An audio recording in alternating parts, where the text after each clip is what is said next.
Hello students, very good morning to all of you who are watching this video right now. So आज हम 12th standard chemistry में एक practical portion होता है जिसमें volumetric analysis एक टॉपिक बहुत इंपॉर्टेंट रोल प्ले करता है और उस टॉपिक के ऊपर ओरल क्वेश्चंस और उनके आंसर्स के बारे में आज हम यहाँ इस वीडियो के अंदर डिस्कशन करने वाले हैं. Okay, so let's start. Okay, so first question is here, what is volumetric analysis. सब एनालिसिस क्या होती है इसको समझने की कोशिश करते हैं. It is quantitative method of analysis dealing with the volume of solutions and their measurements. तो इस पूरे सेगमेंट के अंदर, इस पूरे प्रैक्टिकल के अंदर हम यही समझने की कोशिश करते हैं कि अननोन सॉल्यूशन की हमें कंसंट्रेशन फाइंड आउट करनी होती है और नॉन सॉल्यूशन मतलब एक स्टैंडर्ड सॉल्यूशन हमें हमारे पास ऑलरेडी होता है. ठीक है, एक क्वांटिटेटिव का रिलेशनशिप होता है, क्वांटिटेटिव का मेथड होता है और उस मेथड के थ्रू हम कुछ कैलकुलेशन करते हैं, प्रैक्टिकल वाला पार्ट भी कवर अप करते हैं. तो ठीक है, ऐसा कुछ होता है. बाकी इसके टर्म्स हम टर्मिनोलॉजी जो है आगे हम सीखने वाले हैं. तो नेक्स्ट क्वेश्चन बनता है, what do you mean by titration. Titration किसको कहा जाता है? To determine the concentration of unknown solution with the help of a solution of known concentration. मतलब कि नॉन कंसंट्रेशन हमें ऑलरेडी किसी पर्टिकुलर सॉल्यूशन की गिवन होती है और हमें अननोन सॉल्यूशन की कंसंट्रेशन हमें फाइंड आउट करनी होती है. कंसंट्रेशन से यहाँ मतलब है उसकी किसी भी सॉल्यूशन की नॉर्मेलिटी, मोलरिटी, ठीक है, हो सकता है मोल फ्रैक्शन हमें फाइंड आउट करना हो और इसके बेसिक टर्म्स होते हैं मास परसेंटेज, वॉल्यूम परसेंटेज, ये कुछ टर्मिनोलॉजी होती है, पीपीएम होता है, ठीक है, पार्ट पर मिलियन.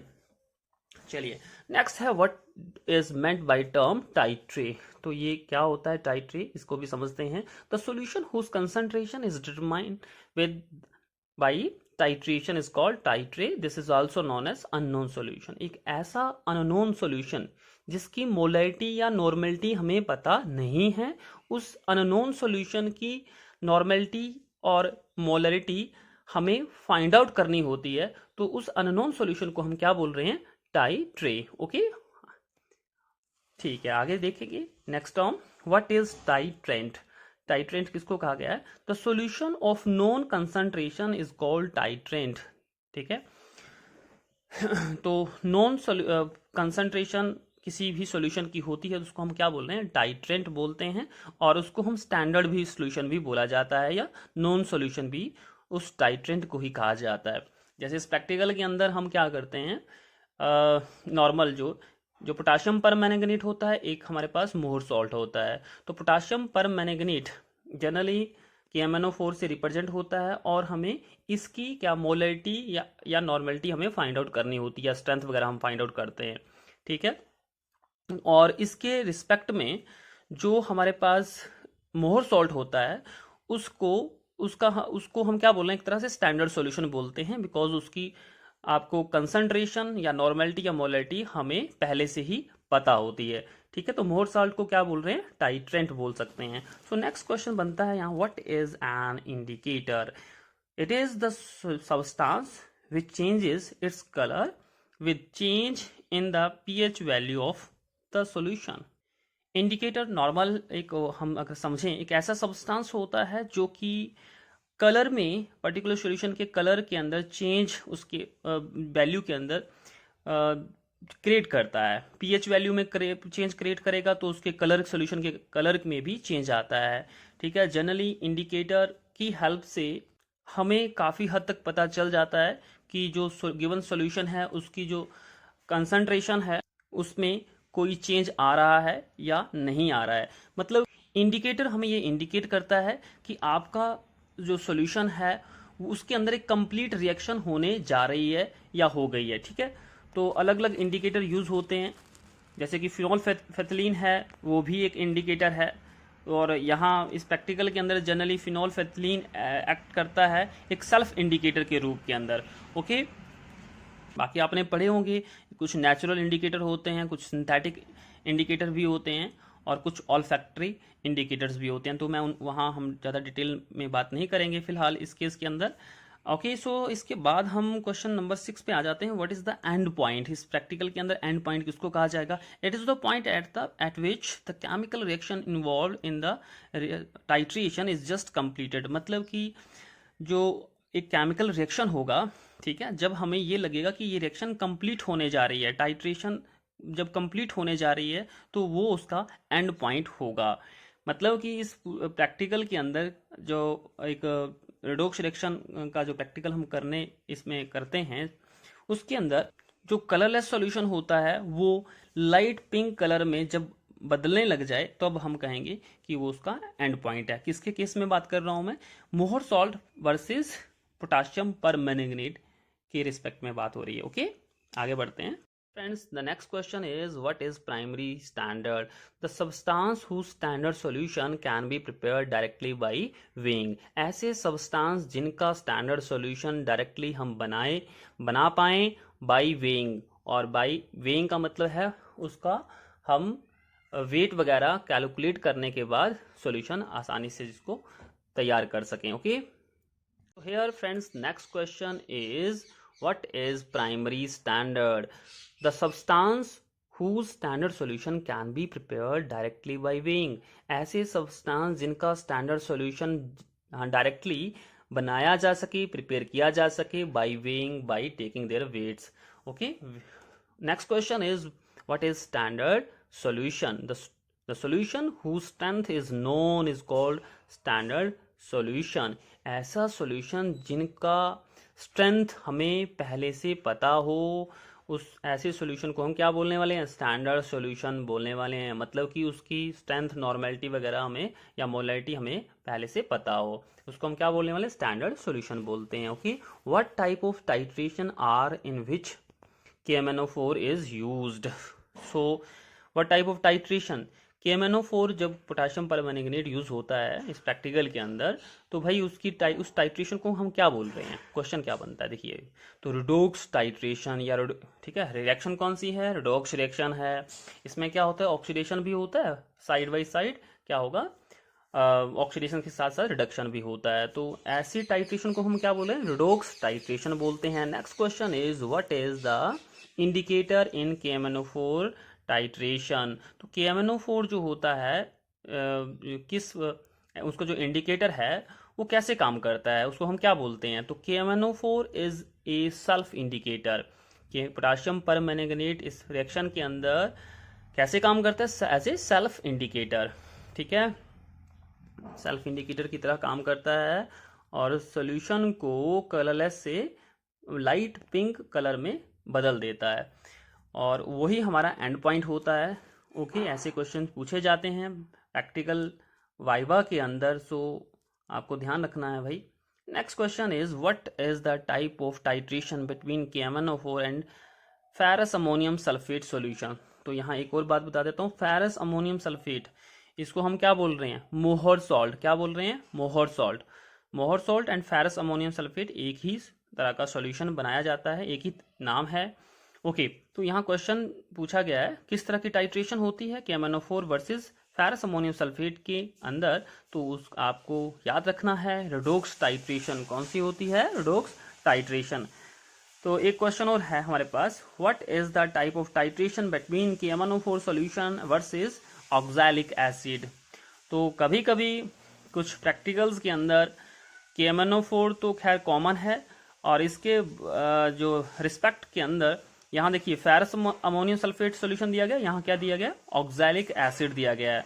तो चेंज हो सकता है, डिपेंड करता है कि आपके फाइनल जो एग्जामिनर हैं वो किस तरह का यूज़ करते हैं, कौन सा सॉल्यूशन यूज़ करते हैं। तो ऑक्सैलिक एसिड भी यहाँ काम में लिया जा सकता है। तो देखिए इसमें क्वेश्चन जो पूछ रहा है वो है किस तरह की टाइट्रेशन है, तो आपको याद रखना है वो भी रिडॉक्स रिएक्शन है, रिडॉक्स टाइट्रेशन इसमें बनती है। सो next question is what is the unit of concentration? So concentration का यूनिट क्या होता है? It is represented in gram per litre, and sometime concentration is also expressed in terms of normality as well as molarity। okay, normality and molarity की terms में भी concentration को measure किया जाता है। We have next question, that is what is oxidation? Increase in oxidation number or gain of electron। Electron का बढ़ना और ऑक्सीडेशन नंबर का बढ़ना, हम क्या बोल रहे हैं? उसको ऑक्सीडेशन बोलते हैं। In terms of oxidation, reduction, reactions. Okay, what is reduction? Next question, decrease in oxidation number. Oxidation number अगर डिक्रीज हो रहा है तो हम कहेंगे कि वो रिडक्शन की तरफ जा रहा है। और लूज ऑफ इलेक्ट्रॉन मतलब इलेक्ट्रॉन का लॉस होता है तो भी हम उसको रिडक्शन बोलने वाले हैं। Next question is what is m/20 solution of KMnO4। अगर हम कहें कि भाई m/20 सॉल्यूशन KMnO4 लिया है उसका क्या मतलब है, इसका मतलब क्या है ये देखते हैं। 1/12 part of molar mass of KMnO4 is dissolve in 1 litre of the solution. 1 litre solution बनाना है, ठीक है, तो उसमें हमने क्या लेना है, मोलर मास जो भी KMnO4 का होगा उसका 1/12 पार्ट लेना है, 1/20वां हिस्सा हमें लेना है। Next question is why dilute sulphuric acid is added with preparing standard solution of ferrous ammonium sulphate. जब हम स्टैंडर्ड सॉल्यूशन बनाते हैं किसका, मोहर सॉल्ट का, फेरस अमोनियम सल्फेट का, तो हम वहीं क्या यूज़ करते हैं, डाइल्यूट सल्फ्यूरिक एसिड भी ऐड किया जाता है। तो उसका रीज़न पूछा गया है कि उसका क्यों डाला जाता है, उसमें ऐड क्यों किया जाता है। So it is added to prevent the hydrolysis of ferrous salt. Ferrous salt की हाइड्रोलिसिस को प्रिवेंट करता है, ठीक है। नेक्स्ट क्वेश्चन देखते हैं। नेक्स्ट क्वेश्चन क्या कहता है, what is oxidation agent and reducing agent in KMnO4 as in and Mohr salt solution. तो यहाँ पे पूछा गया है कि जो KMnO4 होता है वो ऑक्सीडाइजिंग एजेंट कौन सा है, तो ऑक्सीडाइजिंग एजेंट है, ठीक है, यहाँ क्वेश्चन से ही पता चल रहा है। KMnO4 क्या है, ऑक्सीडाइजिंग एजेंट होता है। और फेरस अमोनियम सल्फेट का फार्मूला आप देख पा रहे होंगे, ये है, और उसको हम क्या बोल रहे हैं, रिड्यूसिंग एजेंट बोल रहे हैं, ठीक है, रिड्यूसिंग एजेंट बोल रहे हैं। तो नेक्स्ट क्वेश्चन है what is the molar mass and equivalent mass of ferrous ammonium sulphate. तो molar mass and equivalent mass जो होगा फेरस अमोनियम सल्फेट का वो कितना है, 392 ग्राम होता है। ये कैलकुलेट करना पड़ेगा, ठीक है। मोलर मास आप फाइंड आउट करना आपको आता होगा, तो बस वहीं से ये जो फार्मूला है यहीं से इसकी कैलकुलेशन निकल जाती है। 392 ग्राम molar mass of ferrous ammonium sulphate है। ओके, आगे बढ़ते हैं। So next question is why are burettes and pipettes rinsed before they are put in use। मतलब कि ब्यूरेट और पिपेट्स को हम यूज़ करते हैं तो उनको रिंस किया जाता है, मतलब कि उसी सॉल्यूशन से वॉश किया जाता है एक तरह से आप कह सकते हैं। तो उसका रीज़न पूछा है क्यों किया जाता है। They are required to be rinsed so that they may not affect the concentration of the solution. इसलिए उनको रिंस किया जाता है सो दैट जो कंसंट्रेशन ऑफ द सॉल्यूशन है उसके अंदर कोई ज़्यादा वेरिएशन ना आ सके, ठीक है। पिपेट और ब्यूरेट का यूज़ करने से पहले उसी पर्टिकुलर सॉल्यूशन के अंदर से वो सॉल्यूशन से वॉश किया जाता है, एक तरह से ये कहने की कोशिश की जा रही है। Next question is why the last drop of the solution must not be blown out of the pipette. आपने देखा होगा अगर आपने पिपेट्स के ऊपर वर्क किया है, प्रैक्टिकल पोर्शन, प्रैक्टिकली आपने इसके ऊपर काम किया है, तो पिपेट के अंदर जो लास्ट ड्रॉप बच जाती है उसको ब्लो आउट नहीं किया जाता है, मतलब उसको बाहर उसकी जो ड्रॉपलेट होती है उसको बाहर धकेला नहीं जाता है हवा से, ठीक है। तो उसका रीज़न पूछा है ऐसा क्यों, बिकॉज जो लास्ट ड्रॉप होती है that is the extra volume of the measured of the pipette. Pipette अगर 10 ml की है, 20 ml की है, तो एक ड्रॉप जो बच जाती है वो उसका एक्स्ट्रा वॉल्यूम में एक तरह से इंक्लूड किया जाता है, तो वहाँ उसको लास्ट ड्रॉप को ब्लोन आउट करने की ज़रूरत, बाहर निकालने की ज़रूरत नहीं पड़ती है, यही कहने की कोशिश यहाँ हो रही है। Next question, can you prepare the standard solution of KMnO4 by direct method. So इस आंसर इज नो। KMnO4 को डायरेक्ट मेथड से उसका स्टैंडर्ड सॉल्यूशन नहीं बनाया जा सकता है। Next question is what is redox reaction? It is the reaction in which oxidation and reduction go side by side। इस रिएक्शन में क्या होता है, ऑक्सीडेशन भी होता है, साथ के साथ रिडक्शन भी चलता रहता है। सो एक इंपॉर्टेंट क्वेश्चन बन रहा है यहाँ पे, which meniscus of KMnO4 solution should be read in the burette. तो देखिए KMnO4 जो ब्यूरेट में जिसको रखा जाता है उसका सॉल्यूशन, तो उसका जो KMnO4 की रीडिंग हम जब करते हैं तो कौन सा मनिस्कस देखा जाता है, अपर या लोअर। इंपॉर्टेंट क्वेश्चन बनता है वाइवा के अंदर, तो आपको पता होना चाहिए अपर मनिस्कस को चेक किया जाता है कि अपर मनिस्कस कहाँ है, उसी रीडिंग को आप फाइनल मतलब रीडिंग मान सकते हैं KMnO4 की, ठीक है। तो next question is why upper meniscus is read in burette in case of KMnO4 solution. KMnO4 solution एक coloured dark colour pink colour का सॉल्यूशन होता है, और देखिए इसका रीज़न क्या बताया, due to the dark solution colour of the solution lower meniscus can not be read accurately. मतलब लोअर मेनिस्कस KMnO4 का बहुत अच्छे से हम रीड नहीं कर सकते हैं, इसलिए हम इसका अपर मेनिस्कस देखते हैं अगर हमें KMnO4 सॉल्यूशन की रीडिंग नोट डाउन करनी हो। तो यही कहने की कोशिश यहाँ पे की जा रही है। Okay, so one more question is why the solution of oxalic acid is heated up to 60 degree Celsius in its titration with KMnO4। अगर आप फेरस अमोनियम सल्फेट की बजाय ऑक्सैलिक एसिड के साथ KMnO4 की टाइट्रेशन कर रहे हैं, तो यहाँ क्वेश्चन बनता है कि ऑक्सैलिक एसिड को 60 डिग्री सेल्सियस पे हीट किया जाता है। ऐसा क्यों किया जाता है? Because we have to increase the rate of the reaction. Oxalic acid को 60 डिग्री सेल्सियस पे हीट करने का रीज़न क्या बताया गया? To increase the rate of reaction. Reaction की स्पीड हमें बढ़ानी होती है, इसलिए उसको 60 डिग्री टेम्परेचर पे लेके जाना होता है। Next question is what is the molar mass of KMnO4। Calculate करना पड़ेगा, ये 158 ग्राम होता है। अगर आप याद रख सकते हैं तो बहुत अच्छी बात है।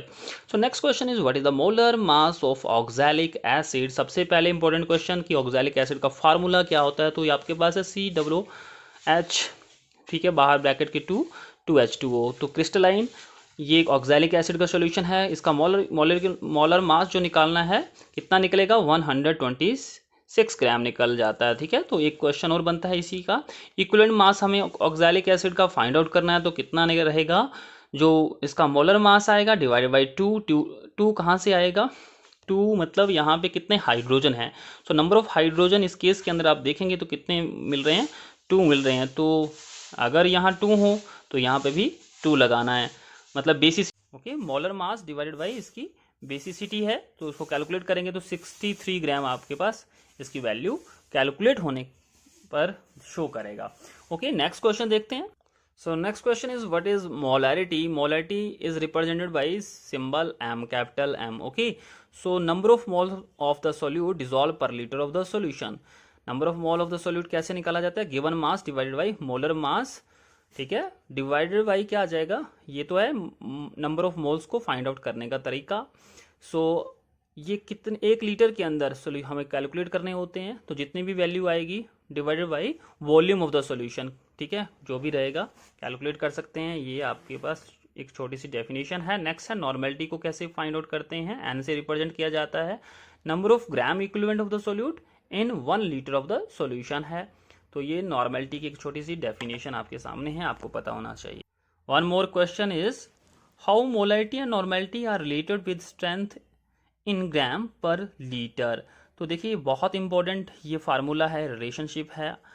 तो देखिए क्या कहा है, मोलैरिटी एंड नॉर्मेलिटी को हमें एक रिलेशन बनाना है स्ट्रेंथ के साथ। तो क्या strength in gram per litre कैसे कैलकुलेट होगी? Is equal to molarity into molar mass. Molarity into molar mass. अगर क्वेश्चन के अंदर नॉर्मेलिटी आप ले रहे हो तो आपके पास स्ट्रेंथ निकालना है, तो strength in gram per litre is equal to normality into equivalent mass. Normality यहाँ मोलैरिटी है तो यहाँ नॉर्मेलिटी आ जाएगा, मोलर मास है यहाँ पे इक्विवेलेंट मास आ जाएगा। तो इस तरह से इस फार्मूले को अप्लाई करने के बाद आप देख पाएंगे। तो ये कुछ इंपॉर्टेंट क्वेश्चंस थे और आई होप ये क्वेश्चंस आपको समझ में ज़रूर आए होंगे, और आपके फाइनल प्रैक्टिकल के अंदर ये वाइवा के क्वेश्चंस आपकी डायरेक्टली इनडायरेक्टली बहुत हेल्प करने वाले हैं। अगर आपको वीडियो पसंद आए तो प्लीज़ चैनल को सब्सक्राइब करें, वीडियो को लाइक करें, अपने कमेंट बॉक्स में हमें ज़रूर लिख के बताएं। Okay, take care, bye bye, thank you for watching.